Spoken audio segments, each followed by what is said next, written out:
په افغانستان کې د یوې مهمې کارخونې د تولیداتو د ډیرېدو منځنۍ اسیا او ګاونډیو دریو هیوادونو ته یې د لیږد راپور خپور شوی.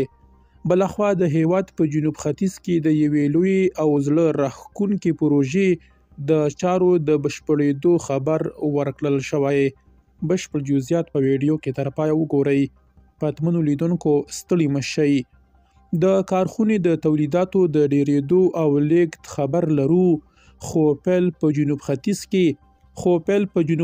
کې د یوې زړه راښکونکې پروژې پر بشپړېدو کوو.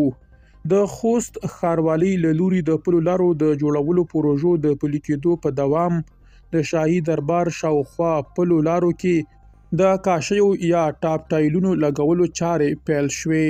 دغه پروژه د تګ راتګ د اسانتیاو د ډیرولو او د سیمې د ښکلا د ښه والي په موخه ترسره کیږي، چې له بشپړېدو سره به یې د ښاریانو لپاره یو معیاري او خوندي تګلوری برابر کړي.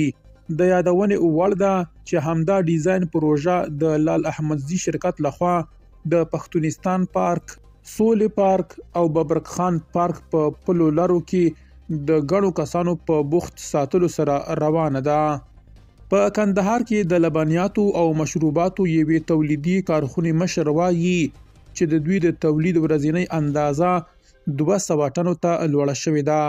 د چارواکو په خبره د 2025 زیږدیز کال له پیل سره سم به د لومړي ځل لپاره د ماشومانو د وچو شیدو او پیو تولید د کورني بازار ترڅنګ تاجکستان، ترکمنستان او ازبکستان ته هم ولېږدول شي. درنو لیدونکو له ملتیا مو مننه.